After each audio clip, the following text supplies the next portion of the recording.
Hey guys, welcome to week 3. Got through 1 and 2, now moving on. We can do it.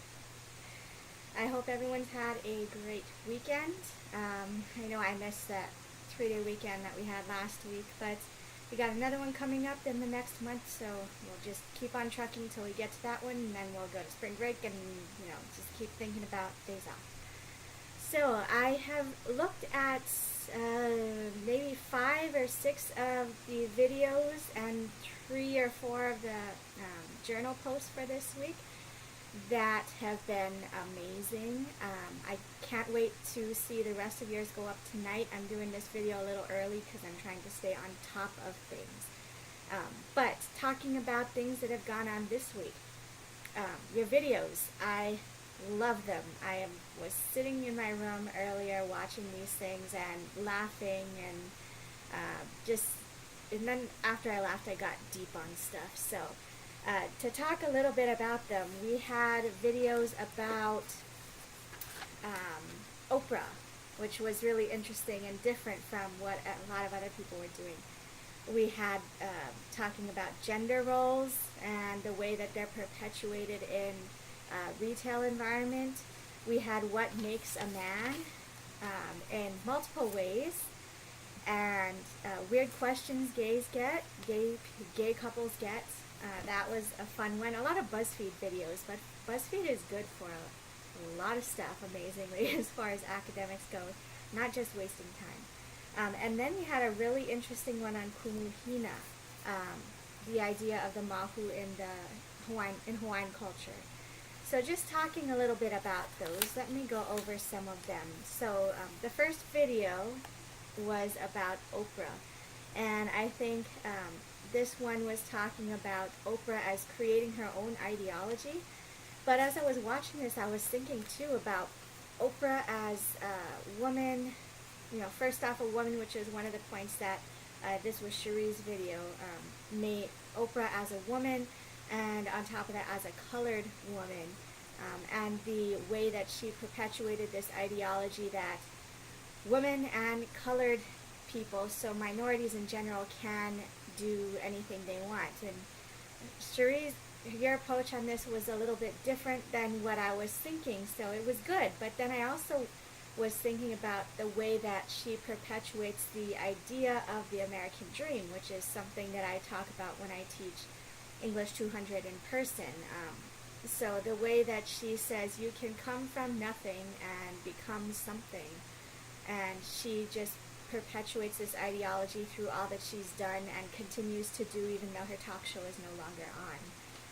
And then the way you brought up about her influence on other people. Beyonce has a lot of inspiration from Oprah, and how she's now continuing that ideology that was started, I would say, even prior to Oprah. Kyle, you talked about gender roles, and I love the Blair Witch picture shakiness that you had. No biggie. So your gender roles, great idea with the deodorants. Very, very interesting. This idea of the women's deodorant that, interestingly enough, is blue, but powder blue, right? So powder blue, usually more feminine kind of shade of blue. And the scents where the guys is more masculine, and the woman's scent is reminding us of housework, where the woman's realm is supposed to have been. I didn't even think about that till you brought it up. Let me silence my iPod here. So the idea of these are 2 products, serve the same purpose, but they are definitely being directed at different genders. And we see that perpetuated in all sorts of things. I don't want to talk too much and give away ideas for other people to do their videos later tonight. And then your like a man comments that tied in really nicely with the videos that followed yours, actually, and the man crates. I will have to go check out that comment. I watched your video on the WordPress page, so your comment wasn't there, but the idea that men are supposed to play sports and move crates. I really like that quote. I wrote it down. I don't know how I'm ever going to fit it into everyday conversation, but I will try. um, it really made me think, because often we talk about societal pressures on women, right? The commercials that make women look like they have to be skinny and pretty and all that stuff, and how that drives some people to different issues. But you really pushed the envelope and made me consider that, men face these same issues, especially when you hit home with that suicide statistic. That was really great. Thinking about how these ideologies then have an impact elsewhere, right? The idea of a man has to be has to play sports, has to be sweaty and masculine and tough and all that stuff, and how it plays out for the guys that maybe don't fall into that kind of idea or don't want to fall into it. And then again, it so nicely played out that Nicole and Joyce followed your ideas with this. Nicole, your videos, these are where the BuzzFeed videos started to come in. What makes a man? Really good video talking about the different ways growing up boys always saw their fathers, and how they did start to say at the end, growing up this way, I thought that that's how a man was supposed to be, but as I grew older, I started to realize that a man doesn't have to be non-emotional, doesn't have to make himself appear certain ways just so that he is thought to be manly enough. I loved how one of the men talked about it was about being a gentleman, how you treat a woman came into the play. And then the turn on that, right, how you treat a woman shows what kind of man you are. The Disney princess idea, like you were saying in your video, Nicole, the total opposite of kind of the stereotype of what it meant to be a man. In the first video, the Disney princes were taught, girls especially growing up, a man is supposed to be like Prince Charming. If he finds your shoe, he will not, will go to the ends of the earth until he finds you and gives it to you, and then you become his wife. And I just was laughing the whole way through that one, especially the Snow White one. That was actually the thumbnail image for that video. That actually looked like a dead girl about to be kissed by a boy, but yes. And then Joyce, you talked about the weird questions gay couples get, which played nicely off Kiana's video. So the two of you are both focusing on the kind of queer, transgender, gay community. So Joyce, your video reminds me a lot of something I talk about with my English 100 students, and I just did a couple weeks ago, where I show Modern Family and I have them talk about stereotypes. And one of them we play off of, if any of you have ever watched Modern Family, is the gay couple. And in the first episode of Modern Family, there's a lot of setting up of the stereotypes of a gay couple, that one of them is the man and one of them is the woman in the relationship. And so your video where it was fighting back against the homophobic hegemony, right, where these are the ideas that people who are kind of homophobic are not aware of how homosexual relationships might work, are now being laughed at, kind of. Laughed at in a way that's supposed to inform them, I guess you might say. That was another good video. And Kiana, your Kumuhina video was very interesting. Very good approach to this topic. I thought that was great. And yours did a really interesting job of showing what happens when a dominant ideology of men and women as two separate entities goes and tries to impose itself upon less dominant ideology. So the videos, I think both of them actually show, but the second one played it up more, how the missionaries came to Hawaii and said, you cannot have any Mahu people, so we're going to banish them along with anything else that makes your culture. And so I really like that idea of how, what did I write down here? How gender roles changed in Hawaiian culture when one ideology came and overtook the other one. So Kiana, especially you, I thought did a great job of thinking, you and Kyle did a great job of thinking about the implications of these ideologies imposing themselves upon people. So I want everyone, and if you're watching this and haven't posted your video yet, I want you to think about what happens when you take whatever ideology you're talking about, whether it be Oprah and her ideology of women and colored and any minority can make something of yourselves, or the Disney princess ideology of what a man should be like. What happens when those, what are the implications of those kind of ideologies, good or bad? Excuse me. So I really like the videos. I'm looking forward to seeing more from everyone. The blog posts, only a couple of you had those up actually. And so far, so good. But I will encourage everyone, as you're writing these, especially because they're setting you up for that first project that we'll talk about in a little bit. As you're writing these 2 snapshots for your blog due tonight, think more about this as if you're writing a film, right? If you think about, if you do any kind of script writing, there is no narrative set up, right? When you're watching a film, unless it's a Disney film maybe, there's not usually some voiceover at the beginning that says, once upon a time in a, you know, like a Star Wars thing, right? Something, something, something, in a land far away, something, I don't even know, I'm sorry, I don't watch Star Wars, never have, horrible. But as you're watching this, think, you don't want narrative, you want action. So I'm thinking about Kiana's with the Real Housewives especially. Think about, tell me about a time you're watching one of your Real Housewives of wherever shows, and you had this epiphany. Instead of telling me, whenever I watch a Real Housewives of blah blah blah show, it makes me think of this. Tell it to me as if it's happening right now.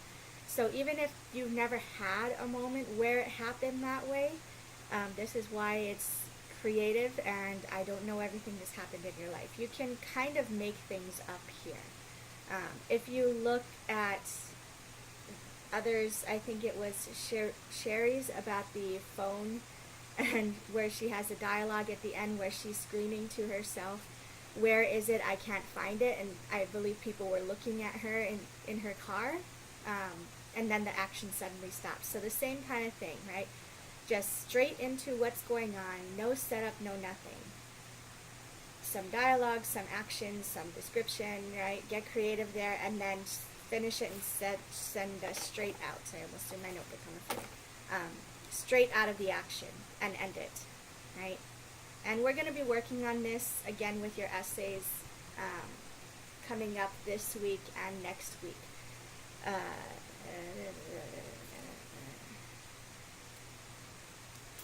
Let's see what else I got here to say. So for the rest of you, those are some hints as to what I'm looking for that blog. But those are the 3 of you that got it posted up. Thank you very much. That was Shuri, Kiana, and Joyce. Okay? So that's last week, or today, however you look at it. This week, coming up, starting tomorrow, we got a reading. We've got your first essay, rough draft, first draft, due that we're going to be workshopping, and then you have a blog response about that workshop experience. So the first thing, if you look on the week 3 calendar, which I highly encourage you all to be doing, I've gotten a few emails about, I don't have my textbook yet, I can't complete the assignments. If you, for the first 2 weeks, if you didn't complete your assignments because you didn't have your textbook, you didn't read week 1 and 2 on the calendar because it said here's the links right here for everything. So make sure you're reading that. It gives a rundown of what's going on each week. And this week it's going to be especially important with the workshopping. But your first assignment is to go into part 6 of our textbook, and that's got a bunch of different chapters on growing up in a media culture. And I want you to pick one thing that interests you. And there's stuff about, let's see, let me get my book out.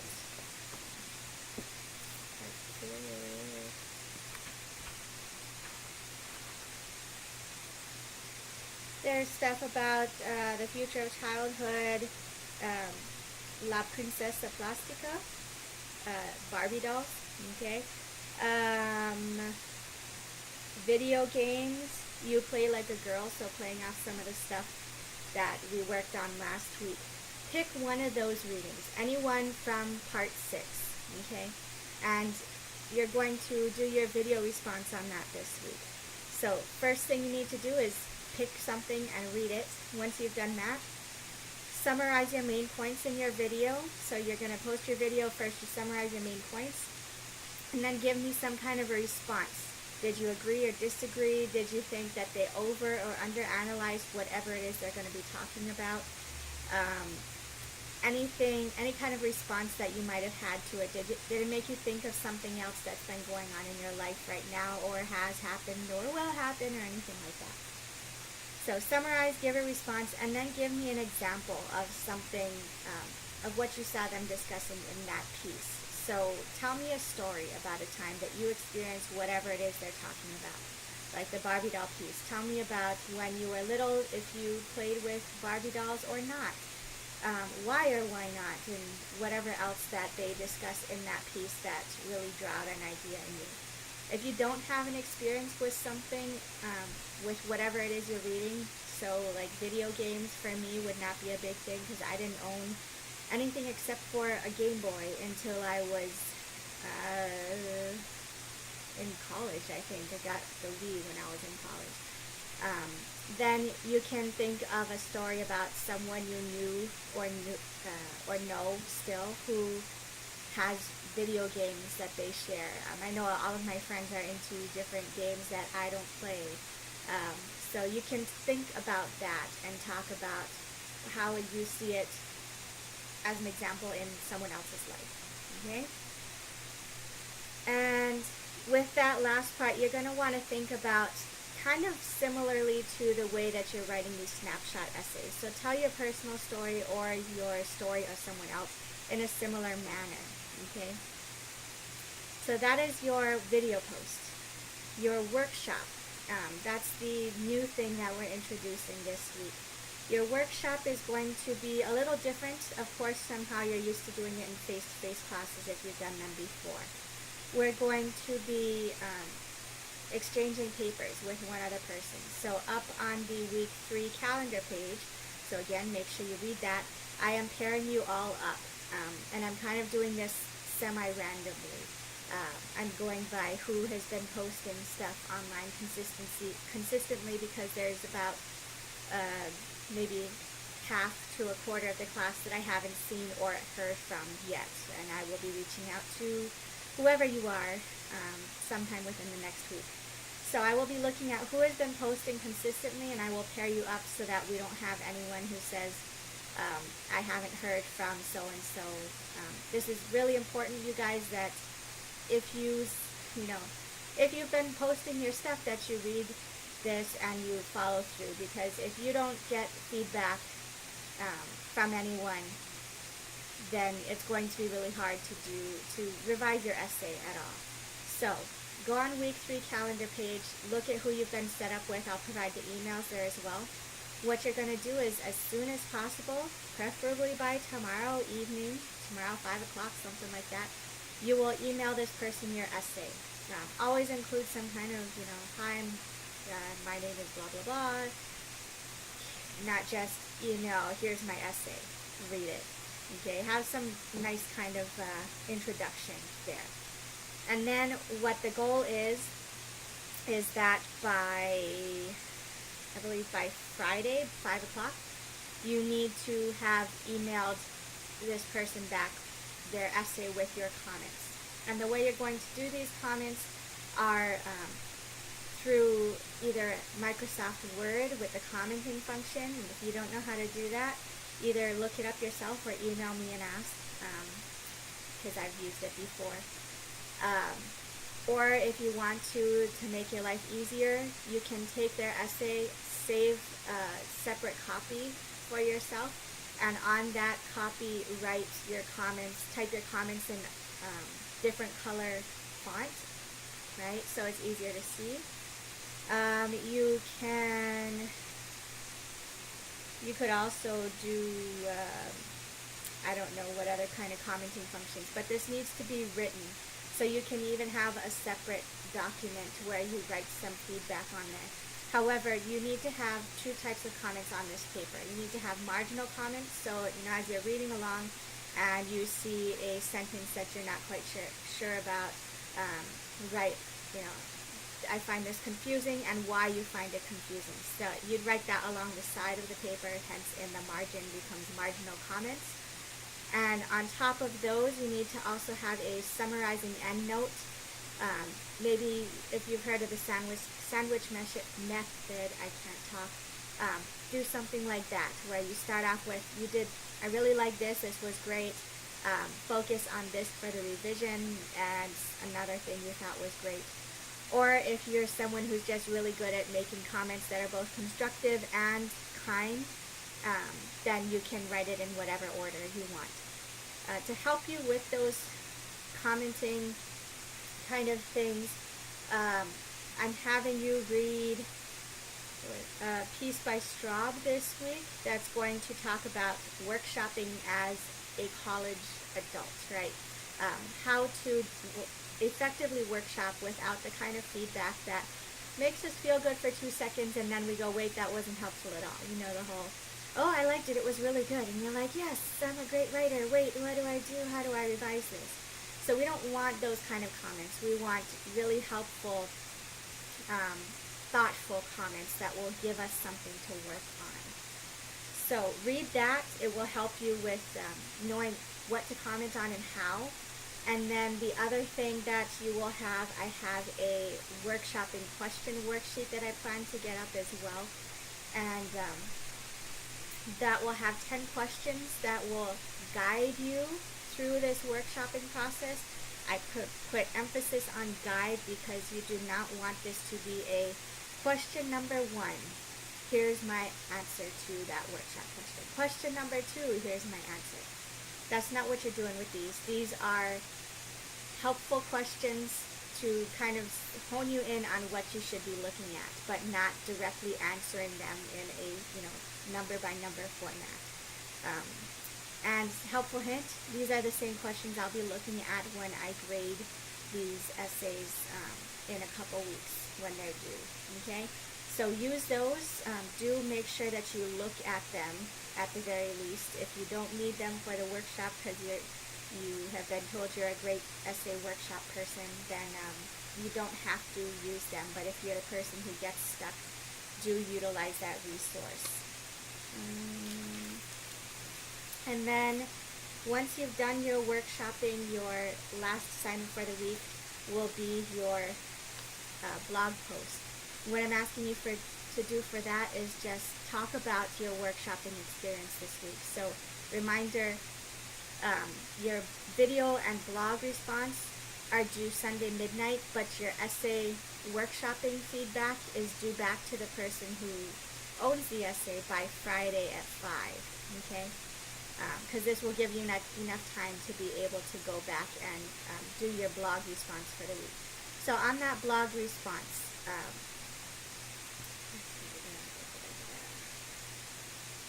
I want you to talk about your workshopping experience. Was it weird, awkward, helpful, all of the above, none of the above, something else?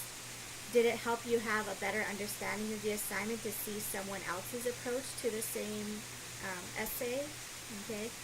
What kind of feedback did you get? Was it helpful, not helpful? If it wasn't helpful, then just kind of don't go into too much detail about that. You don't want to seem ungrateful for any help that you might have got. But you can, say certain things to help the whole class, not just whoever was working on your essay, kind of realize, oh, that wasn't the best comment. And then on the flip side, oh, that comment was really well received. I need to be commenting in the same way. Um, and lastly, what you're doing to move forward in your next draft. So remember, this week is peer reviews. Next week is conferences with me, which instructions for that will be going up as we get closer to them. And then after that, we'll have the third revision and final due. Someone still thinks it's New Year's around here, so sorry for that interruption. So in that blog post, what was helpful, what wasn't? Did you have a better understanding of the assignment? What kind of feedback did you get, and what are you doing moving forward? Okay. Again, due Sunday midnight. Couple of last minute things with the textbook issue. I know some of you are still struggling to get it. It does take time, especially because the bookstore didn't have it. If you are having difficulties getting a hold of the third edition, there is a fourth edition that came out last year that you are allowed to use. That's actually the copy that I have with me, and I was just using the third edition just because. So if you have the third or fourth edition, either of those works. Let me see what else is in the notes in this textbook.